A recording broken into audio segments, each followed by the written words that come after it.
ছেলেবেলার দিনগুলোকে স্মরণ করতে মন চাইলো। আমরা আমাদের ছেলেবেলায় এভাবে কলাপাতা মুড়িয়ে আম বানানি খেতাম। ছেলেবেলার সেই দিনগুলোর কথা মনে পড়লে মনটা কেমন জানি শান্ত হয়ে যায়। কি করব, তখনই দৌড়ে গিয়ে গাছ থেকে একটা তাজা আম ছিঁড়ে আনলাম। ছেলেবেলার কেউই আজ আর পাশে নেই, তাই একটা আমি যথেষ্ট। আমের খোসা ছাড়িয়ে এভাবে কুচি কুচি করে নিয়েছি। পার্থক্য এটাই, ছোটবেলায় হাতে কুচাতাম আর এখন মেশিনে। মোটামুটি বড়সড় একটা মরিচ পুড়িয়ে নিয়েছি, সঙ্গে একটা পেঁয়াজ কুচি আর একটু লবণ দিয়ে ভালোভাবে মেখে নিচ্ছি। সেই দিনগুলো কেন যে বারবার মনে পড়ছে জানি না।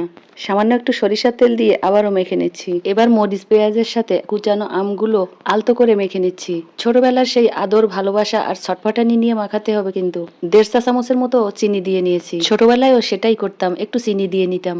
টক ঝালের সাথে একটু মিষ্টি না থাকলে স্বাদটা ঠিক মতো আসে না। নিজের চোখকে বিশ্বাস হচ্ছে না, সত্যিই সেই রসে ভরা আম। তাই আবারও একটু দেখে নিলাম। এখান থেকেও একটু খেয়ে দেখলাম, স্বাদটা বদলায়নি। এবার সেই কলা পাতা নিয়ে টানাটানি। বড়রা ছিঁড়ে আনলে তাদের কাছ থেকে ভাগাভাগি করে নিতাম, আর আমরা ছিঁড়তে পারলে আরো ছোটদের ভাগ করে দিতাম। সেই কলা পাতায় করে কিন্তু এখন খেয়ে নেব। কলা পাতা এভাবে মুড়িয়ে একটা ঠোঙ্গার মতো তৈরি করে নিতাম, যেন নিচের দিকটা একেবারে আটকে না যায়, একটু ছিদ্র থাকে। তারপর এর মধ্যে ভাগে পাওয়া আমগুলো দিতাম, আস্তে করে চাপ দিতাম। রস বের হলে রসগুলো আগে খেয়ে নিতাম। আম থেকে রস পড়ছে আর আমার চোখ দিয়ে পানি আসছে। জানি না আজ এই মুহূর্তে তারা সবাই কোথায় আছে। ছেলেবেলার দিনগুলি মোর সোনার খাঁচায় রইল না।